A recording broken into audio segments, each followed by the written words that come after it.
if this is where you were 6 months ago with the strength stuff that you've been doing, and this is how much power and speed you can kind of develop along this curve. Now, let's take this. This is how much strength you can develop. Let's say I asked you to push a car. It's not going to go very far, but you're going to put as much force into that as possible. It's very slow at the bottom end of the speed part of this graph. But if I asked you to jump forwards as fast as possible, with no weight attached to you or anything at all, you'd do it very quickly, but it doesn't take a lot of force because there's not much of you to actually move. So that's how this curve works. So because we want to build that overall power lifting or that Olympic lifting strength, we actually need to do one of two things. Power is equal to force or strength times how fast you can move it. So you could just train the fastness, which is what we do when you train at 60 to 70% of those lifts in the Olympic lifting classes when we've kept it light, or even in the classes where we have you doing it sort of every minute to every 2 minutes where it's not going super heavy. You're training the speed of it. But what we also need to specifically do, because there's only so fast you can physically move, you cap out at a certain point. We need to train the overall strength. So we've got increased speed, increased force, but we can increase force quite a lot more than we can speed. So that's our squats, our deadlifts, our presses, and everything like that. So when we increase our strength, let's say it's been 6 months and we're now this strong, and we've gotten maybe a little bit faster from training the speed work, the curve looks a little more like this. And so once upon a time, when you were doing your Olympic lift, your optimal sort of speed for strength was around about here, you can now move at that same speed but lift this much more weight. Simple as that.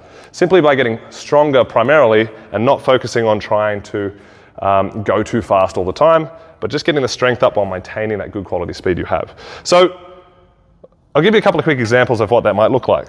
In a back squat, if that increases, we're going to see a bigger increase in something like your jumping.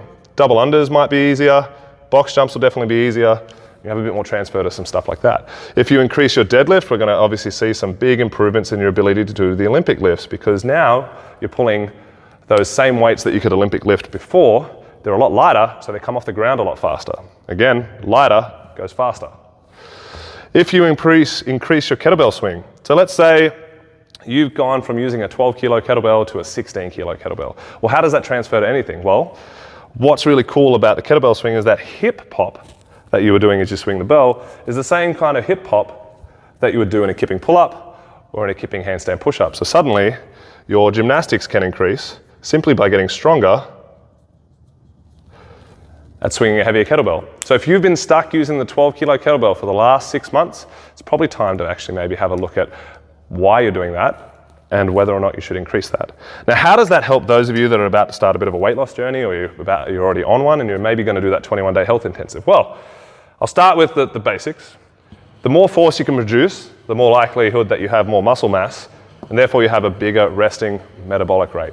And so if I use myself as an example, for me to just exist takes about 2,800 calories. There's a lot of me, there's a lot of muscle, and so I get to burn more calories simply by having that extra strength. But what we've also just discovered is that by increasing the amount of strength you have, you can increase the amount of power you have, which increases the amount of work you do in a workout, which then increases the amount of calories you are going to burn in said workout. So getting stronger is going to have a bigger impact on you just trying to move faster in the workout.